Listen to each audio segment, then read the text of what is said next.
ہاں اس طرح کی شکایتیں آ رہی ہیں کہ صاحب یہ لوگ اعلانات اور بیانات زیادہ جاری کر رہے ہیں اور کام کم کر رہے ہیں. میری سمجھ میں یہ بات نہیں آ رہی کہ اس میں حقیقت کتنی ہے، یا تو اس کی تحقیق کی جائے باقاعدہ. یہ بہت بڑا المیہ ہے، ایک طرح سے کہیے کہ پوری ملت اسلامیہ اور تمام ملت کی تنظیموں کے منہ پر ایک بڑا تماچا ہے. عمر گوتم صاحب کی بیٹی کو بے تکلف اور بے جھجک محمود پراچا سے کانٹیکٹ کرنا چاہیے. مجھے یقین ہے کہ وہ پہلی آواز پہ فوراً اس کیس کی پیروی بھی کریں گے، چونکہ ہم لوگ اس کے لیے ذمہ دار نہیں اور مکلف نہیں ہیں، اور نہ قوم ہمیں اس کے لیے ذمہ دار مانتی ہے. قوم ذمہ دار مانتی ہے جمعیت علماء کو، قوم ذمہ دار مانتی ہے مسلم پرسنل لا بورڈ کو، قوم ذمہ دار مانتی ہے مسلم مجلس مشاورت کو، قوم ذمہ دار مانتی ہے جماعت اسلامی ہند کو. ان لوگوں کی ذمہ داری بنتی ہے، یہ ان لوگوں کا کام ہے، یہ کسی انڈیویجول کا کام نہیں ہے، یہ کسی جرنلسٹ کا کام نہیں ہے، یہ کسی گلی والے آدمی کا، محلے والے آدمی کا کام نہیں ہے. یہ کام ہے ان لوگوں کا کہ جن پر پورے ملک کی ملت جو ہے وہ اعتبار کرتی ہے. مکاری کے ساتھ یوگی آدتیہ ناتھ اس طرح کی حرکتیں کر رہے ہیں تو جمعیت علماء کے لوگوں کو اس میں کوئی بالکل تکلف کسی طرح کا بھی نہیں ہونا چاہیے کہ وہ محمد عمر گوتم کی پیٹھ پہ کھڑے ہو جائیں مضبوطی کے ساتھ، ڈنکے کی چوٹ پہ کھڑے ہو کے اعلان کر کے کریں کہ ہم مدد کریں گے. مسلم تنظیموں سے میں کہنا چاہوں گا، چاہے وہ جمعیت علماء ہند ہو یا ملی کونسل ہو یا کوئی اور جمعیت علماء ہو یا پرسنل لا بورڈ کے لوگ ہوں یا دوسرے ادارے ہوں، جو اس طرح کے جو ہم لوگ بہت سے ادارے ہیں، چاہے مسلم مجلس مشاورت ہو یا جماعت اسلامی ہو یا کوئی اور ہو، کہ بھائی اگر اتنی ہمت اور اتنا حوصلہ نہیں ہے کہ مصیبت کے وقت میں اپنے لوگوں کے ساتھ کھڑے ہو سکو، چٹان کی طرح سیسا پلائی دیوار بن کے ان کی پیٹھ کے ساتھ کھڑے نہیں ہو سکتے، تو پھر جو ہے آپ جو ہے یہ اپیلیں اور یہ اعلانات اور یہ بیانات مت جاری کیجئے، چونکہ پوری قوم بھرم میں رہتی ہے کہ وہ لوگ تو مدد کر رہے ہیں. میں انشاءاللہ تعالیٰ ملت کے انہی سرکل میں سے ان کی مدد کراؤں گا، اور وہ کریں گے، کرنا پڑے گی ان کو، اس لیے کہ وہ ملت سے اس کے لیے سرمایہ لے رہے ہیں. ملت سے جو ہے وہ اس کے لیے تمام طرح کے اپنے وسائل جمع کر رہے ہیں، افرادی وسائل بھی لے رہے ہیں اور صاحب مالی وسائل بھی لے رہے ہیں اور سیاسی وسائل بھی لے رہے ہیں. تو اس محمد عمر گوتم صاحب کو گرفتار کیا گیا اور پورے اس مسئلے کو اسی کے لیے استعمال کیا جا رہا ہے. ٹھیک الیکشن سے پہلے اس طرح کی اسٹریٹجی اختیار کی گئی کہ ایک ان کو جو اندھ بھکت ہیں ان کے اندر جوش پیدا کیا جائے، ان کو بتایا جائے کہ دیکھو ہم نے میاں بھائیوں کا علاج تو کر رہے ہیں. اور سے جن لوگوں کو، جیسے عمر گوتم صاحب ہیں یا مولانا کلیم صدیقی صاحب ہیں یا اس طرح کے دوسرے افراد ہیں، اس طرح کے مظلومین کا سہارا بننا پڑے گا، ان کی پیٹھ کے پیچھے کھڑا ہونا پڑے گا آپ کو. اور جب تک آپ کھڑے نہیں ہوں گے تو سمجھ لیجئے کہ یہ پڑوس کی آگ جو ہے صرف پڑوس کی نہیں، آپ کے گھر میں آئے گی. یہ مختلف بہانوں سے آئے گی، کسی کے پاس چندے کے نام سے آئے گی، کسی کے نام دھندے کے نام سے آئے گی، کسی کے یہاں کسی اور نام سے آئے گی.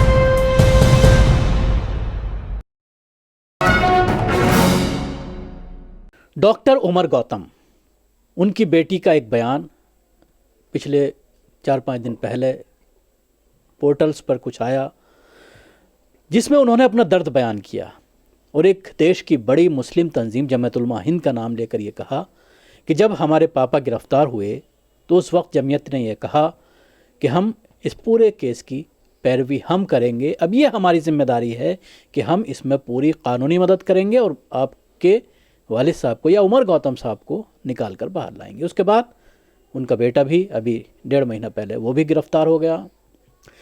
اپنے اس بیان میں انہوں نے کہا کہ 5 مہینے بیت جانے کے باوجود ضمانت ملنا تو چھوڑ دیجئے، ضمانت کے لیے عرضی بھی کورٹ میں نہیں ڈالی گئی، نہ لوور کورٹ میں اور نہ ہی ہائی کورٹ میں.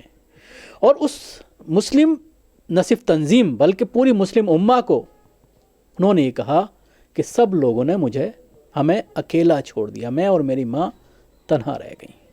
اسی پر بات کرنے کے لیے ہمارے ساتھ موجود ہیں عبدالرحمن عابد صاحب، وریشٹھ پترکار. عبدالرحمن صاحب، ایک بہت بڑا المیہ جو ابھی میں بات کر آیا ہوں، بہت دیر میری بات ہوئی، جو درد ہے کہ ہم کنورٹ ہوئے، اسلام میں آئے، اور جس طرح کے آروپ ان کے والد صاحب پر لگائے گئے، اس کے بعد بیٹے کو بھی اسی طرح کے کیس میں گرفتار کر لینا، پوچھ تاچھ کے لیے بلایا، اس کو بھی گرفتار کر لیا. بیٹا ان کا ایک ماتر گھر کا مرد تھا جو پورے کیس کی پیروی کر رہا تھا. اور مسلم جماعت میں جس طرح سے میں نے کہا کہ جمعیت نے کیس کی پیروی کی بات کہی تھی، لیکن 5 مہینے بیت گئے. اور ایک بات جو بڑی کہی جا رہی ہے کہ وہاں پر کوئی بھی وکیل اس کیس کو لینے کو تیار نہیں. میرا خیال یہ ہے وکیلوں کو تو ایسا نہیں کرنا چاہیے کہ کوئی وکیل تیار نہ ہو. میں نے حالانکہ ابھی تک کوئی بات نہیں کی، لیکن جتنا میں واقف ہوں مزاج سے محمود پراچا کے، کہ اگر کوئی وکیل تیار نہیں ہے عمر گوتم صاحب کی بیٹی کو بے تکلف اور بے جھجک محمود پراچا سے کانٹیکٹ کرنا چاہیے. مجھے یقین ہے کہ وہ پہلی آواز پہ فوراً اس کیس کی پیروی بھی کریں گے، اور مورلی بھی ان کی جتنی زیادہ سے زیادہ ممکن ہوگا ان سے وہ ان کی مورل مدد بھی کریں گے. تو پہلا سجیشن تو میرا ان کی بیٹی کے لیے یہ ہے کہ وہ اگر کوئی ان کی مدد نہیں کر رہا ہے اور کوئی وکیل ان کی قانونی مدد یا لیگل مدد نہیں کر رہا ہے، تو وہ فوراً سے پیشتر محمود پراچا جیسے کسی وکیل سے کریں رابطہ. جیسے کیا، بلکہ میں تو سیدھے کہہ رہا ہوں کہ محمود پراچا سے آپ رابطہ کیجئے. محمود پراچا آپ کی مدد کریں گے، جو ان کا مزاج ہے اب تلک کا، مجھے یقین ہے کہ وہ ان کی بھی مدد کریں گے. تو وکیل کا مسئلہ تو یہ ہو گیا. اب پھر اس کے باوجود آپ دوسرا وکیل چاہتے ہیں کوئی اور، تو ان سے بھی آپ رابطہ کیجئے. اور میں سمجھتا ہوں کہ جمعیت علماء ہند کے لوگوں کو اس معاملے میں کوئی سستی کرنی نہیں چاہیے، اس لیے کہ دنیا جانتی ہے کہ محمد عمر گوتم صاحب کا تعلق مولانا محمود مدنی صاحب سے اور ان کی جمعیت علماء کے دوسرے لوگوں سے بہت اچھا رہا ہے، خوشگوار ان کے رابطے اور رشتے رہے ہیں. تو ایسی صورت میں تو ایسا نہیں ہونا چاہیے کہ بھئی اگر آپ کا آدمی، ابھی تو وہ وکٹم ہے، میں وکٹم اس لیے کہہ رہا ہوں انہیں کہ ہم آپ دیکھ رہے ہیں کہ ہزاروں لوگوں کو انہی ایجنسیوں نے پکڑا ہے، اور 5 سال 10 سال 8 سال 12 سال 14 سال 15 سال کے بعد جو ہے وہ عدالتوں سے بری ہو کر کے گھر آ جاتے ہیں. ان کی زندگیاں برباد ہونے کے بعد وہ بری بھی ہو جاتے ہیں. تو وہ وکٹم ہی ہوئے نا، کہ ان کی زندگیاں تو برباد کر دی آپ نے. تو اسی طرح میں بالکل اسی طرح سے میں محمد عمر گوتم صاحب کو بھی وکٹم سمجھتا ہوں، کہ ان کو بھی جان بوجھ کر کے پولیٹیکل مفادات کے لیے، بی جے پی کی سیاست کے فائدے کے لیے، پولیٹیکل مفاد کے لیے ایک حربے کے طور پر محمد عمر گوتم صاحب کو گرفتار کیا گیا ہے، اور پورے اس مسئلے کو اسی کے لیے استعمال کیا جا رہا ہے. ٹھیک الیکشن سے پہلے اس طرح کی اسٹریٹجی اختیار کی گئی کہ ایک ان کو جو اندھ بھکت ہیں ان کے اندر جوش پیدا کیا جائے، ان کو بتایا جائے کہ دیکھو ہم نے میاں بھائیوں کا علاج تو کر رہے ہیں ہم، اور ایک میسج دینا لوگوں کو کہ دیکھو ہم نے تمہیں کنگال بنا دیا. ہم نے ہندوؤں کے ہاتھ میں،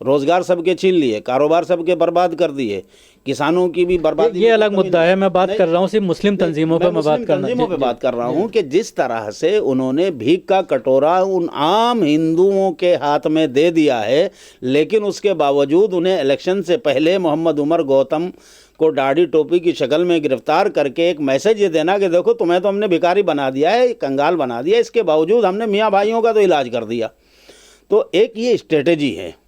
تو اس اسٹریٹجی کے تحت اگر مکاری کے ساتھ یوگی آدتیہ ناتھ اس طرح کی حرکتیں کر رہے ہیں، تو جمعیت علماء کے لوگوں کو اس میں کوئی بالکل تکلف کسی طرح کا بھی نہیں ہونا چاہیے کہ وہ محمد عمر گوتم کی پیٹھ پہ کھڑے ہو جائیں مضبوطی کے ساتھ، ڈنکے کی چوٹ پہ کھڑے ہو کے اعلان کر کے کریں کہ ہم مدد کریں گے.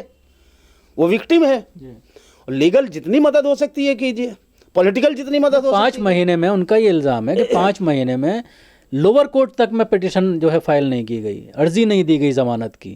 تو کس طرح سے آپ انصاف کی بات کرتے ہیں؟ اور کیوں آپ نے اپنے کیس کو ہاتھ میں لیا کہ جمعیت اس کو لڑے گی، لیکن اس کے باوجود وکیلوں سے جب وہ بات کرتے ہیں، ابھی جب ان کے بیٹے کو ATS اٹھا کر لے گئی تو وکیل نے پورے دن اس فون نہیں اٹھایا جو اس کی پیروی کر رہے تھے. شام کو پتہ چلا کہ اس کو گرفتاری ڈال دی گئی. گرفتاری سے پہلے اگر لوگ سمپرک کرتے تو شاید چھوٹ بھی سکتا تھا. دیکھیے شکیل بھائی، معاف کیجیے گا، وکیلوں میں بھی اور دوسرے لوگوں میں بھی بہت سارے لوگ اس طرح کے ہیں ہمارے یہاں کہ نظر کچھ آتے ہیں اور ہوتے کچھ اور ہیں. وہ تو ایسے لوگوں سے دور رہا جائے. جو لوگ واقعتاً مدد کرنے والے ہیں ان کو وکیل ہائر کیا جائے، ان کی مدد لی جائے. آلتو فالتو کے ایسے لوگ جو مصیبت کے وقت میں سوئچ آف کر کے بیٹھ جائیں، آپ سے بات نہ کریں، تو کیا فائدہ ہے ایسے وکیل کا یا ایسے کسی لیڈر کا بھی کیا فائدہ ہے؟ میں کہتا ہوں اگر میں بھی دوستی کا دم بھرتا ہوں اور میں ان کے ساتھ آپ کے ساتھ کھڑا ہوا ہوں، خدا نخواستہ اور آپ پر مصیبت آ جائے اور میں سوئچ آف کر کے بیٹھ جاؤں، کیا فائدہ ایسی دوستی کا؟ کیا فائدہ ایسے تعلق کا؟ کیوں؟ ارے بھائی، اپنا آدمی اگر کسی مصیبت میں گرفتار ہو رہا ہے تو ہماری تو ذمہ داری بنتی ہے کہ ہم اس کو دیکھیں. جب تک کورٹ سے کوئی آدمی مجرم ثابت نہ ہو جائے، ہمیں پورا قانونی اور اخلاقی اور سمویدھانک شکایت انہیں